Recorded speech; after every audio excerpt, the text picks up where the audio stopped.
Hello friends, अस्सलाम वालेकुम and welcome to the no TV. दोस्तों, आज की इस वीडियो में मैं आपको कुछ ऐसी चीजों के बारे में बताऊंगा जो कि गलती से इजाद हो गई थी। लेकिन वीडियो शुरू करने से पहले ये कहना चाहूंगा कि अगर आप चैनल पर नए हैं तो इस चैनल को जरूर सब्सक्राइब कर लें और साथ ही बेल आइकन को प्रेस कर लें ताकि इस चैनल की नई वीडियोस की आने वाली नोटिफिकेशंस आपको वक्त पर मिल सकें। तो दोस्तों, वीडियो शुरू करते हैं। उम्मीद करता हूँ आपको पसंद आएगी। तो सबसे पहले बात करते हैं कोका कोला की। दोस्तों, कोका कोला को एक फार्मासिस्ट जॉन पेम्बरटन ने इजाद किया था। ये आदमी दवाइयाँ वगैरह बनाता था। इस आदमी ने कई दवाइयाँ बनाई मगर इसकी कोई भी दवाई कामयाब ना हो सकी। जब अमेरिका में सिविल वॉर शुरू हुई तो जॉन ने भी इस वॉर में हिस्सा लिया। ये जब भी जख्मी होता तो ये फॉर्मिन नामी एक ड्रग लेता था और यूं जॉन इस ड्रग का आदी हो गया। अपनी इस आदत को खत्म करने के लिए जॉन ने कोका और कोला नट्स को मिलाकर एक सिरप बनाया और ये syrup Coca Cola soda drink की शक्ल इख्तियार कर गया। जॉन ने इस सिरप को ब्रेन टॉनिक बनाकर बेचना शुरू कर दिया और उन दिनों मार्केट में सोडा ड्रिंक की काफी ज्यादा डिमांड थी और यूं ये सिरप सोडा ड्रिंक बनाकर बेचा जाने लगा। मरने से पहले जॉन ने ये फॉर्मूला एक बिजनेस पर्सन ऐसा कैडलर को बेच दिया और कैडलर ने ही कोका कोला को पूरी दुनिया में एक सॉफ्ट ड्रिंक के तौर पर पेश किया। तो अब बात करते हैं कोन आइसक्रीम की। दोस्तों, कोन आइसक्रीम पूरी दुनिया में ही खाई जाती है। ना सिर्फ बच्चे बल्कि बड़े भी कोन आइसक्रीम के दीवाने होते हैं। लेकिन दोस्तों, क्या आप जानते हैं कि कोन आइसक्रीम गलती से इजाद हो गई थी? दरअसल 1904 में अमेरिकी शहर सेंट लुइस में एक मेला लगा हुआ था। इस मेले का नाम वर्ल्ड्स फेयर था। इस मेले में कई लोगों ने खाने के स्टॉल लगाए हुए थे। इन्हीं लोगों में एक आदमी क्रिस्पी कॉर्न्स बेच रहा था। इस आदमी का नाम आर्नस था। इसका ताल्लुक शाम से था। आर्नस के स्टॉल के साथ ही एक आदमी कप आइसक्रीम भी बेच रहा था। उस वक्त आइसक्रीम कप्स में बेची जाती थी। गर्मी की इंतहा थी और जल्द ही आइसक्रीम बनाने वाले के पास कप्स खत्म हो गए। आर्नस ने सोचा कि क्यों ना अपने क्रिस्पी कॉर्न्स आइसक्रीम वाले को दे दिए जाएं। उस आइसक्रीम वाले ने वो सारे क्रिस्पी कॉर्न्स खरीद लिए और आइसक्रीम क्रिस्पी कॉर्न्स के ऊपर लगाकर बेचना शुरू कर दी और यूं ये कॉर्न आइसक्रीम इजाद हो गई जो आज पूरी दुनिया में बहुत शौक से खाई जाती है। तो अब बात करते हैं टी शर्ट्स की।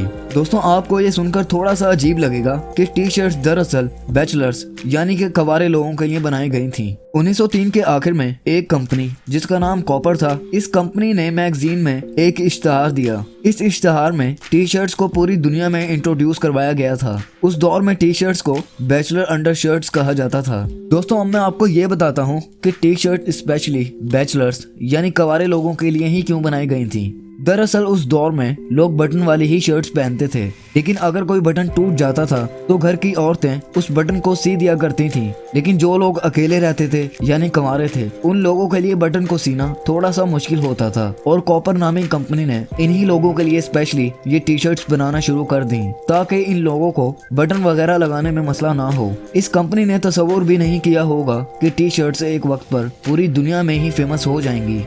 तो अब बात करते हैं टी बैग्स की।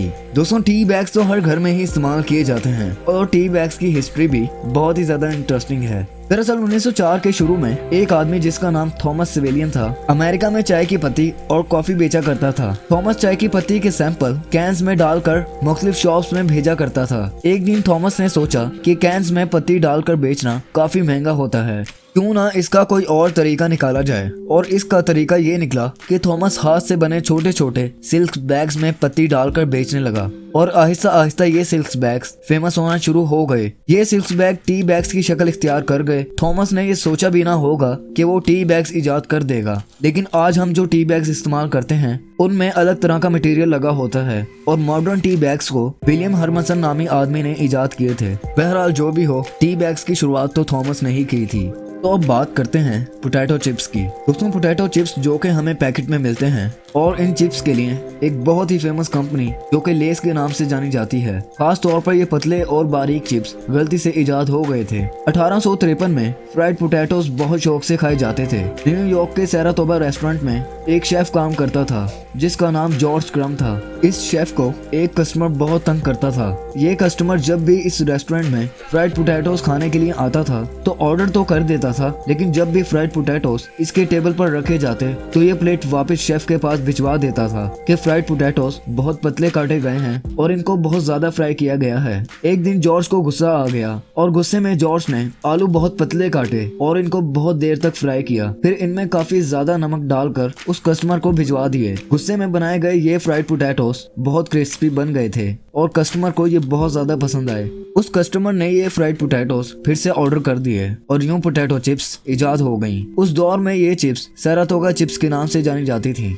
तो आखिर पर बात करते हैं आइस लॉलीज की। दोस्तों, आइस लॉलीज भी हम सब शौक से खाते हैं और ये आइस लॉलीज हमारे मुल्क पाकिस्तान में गोला गंडा के नाम से भी मशहूर हैं। आइस लॉलीज को मशहूर आइसक्रीम ब्रांड्स भी बेचते हैं। लेकिन दोस्तों, क्या आप जानते हैं कि आइस लॉलीज 11 साल एक लड़के ने इजाद की हैं। दरअसल 1905 में 11 साल फ्रैंक अपरसन अपने घर के बैकयार्ड में एक गिलास में भरे शरबत को स्टिक के साथ हिला रहा था। उन दिनों शदीद सर्दी पड़ रही थी और टेम्परेचर भी माइनस में था। इस बच्चे ने ये शरबत और स्टिक को एक गिलास में ही छोड़ दिया और घर के अंदर चला गया। रात को ये शरबत शदीद ठंड की वजह से जम गया और यूं दुनिया की पहली आइस लॉली गलती से इजाद हो गई। 18 साल के बाद फ्रैंक ने अमेरिकी रियासत कैलिफोर्निया के एक बीच पर अपना ये फ्रोजन सोडा वाटर बेचना शुरू कर दिया। इसको उस दौर में पॉप्सिकल कहा जाता था। 1925 में फ्रैंक ने पॉप्सिकल के राइट्स न्यूयॉर्क की एक कंपनी को बेच दिए और यूं आइस लॉली यानी कि गोला गंडा पूरी दुनिया में मशहूर हो गया। तो दोस्तों, ये थी दुनिया में कुछ ऐसी प्रोडक्ट्स जो कि गलती से इजाद हो गई थी। आज के लिए बस इतना ही। उम्मीद करता हूँ ये वीडियो आपको पसंद आई होगी। इस वीडियो को लाइक करें, शेयर करें, अपना फीडबैक मुझे जरूर दें और अगर आप ऐसी ही अमेजिंग वीडियो से अपडेट रहना चाहते हैं तो इस चैनल को जरूर सब्सक्राइब कर लें और साथ ही बेल आइकन को प्रेस कर लें ताकि इस चैनल के नई वीडियोस की आने वाली नोटिफिकेशंस आपको वक्त पर मिल सके। तो दोस्तों, मिलते हैं अगली वीडियो में। तब तक के लिए अपना बहुत ख्याल रखें। अल्लाह हाफिज।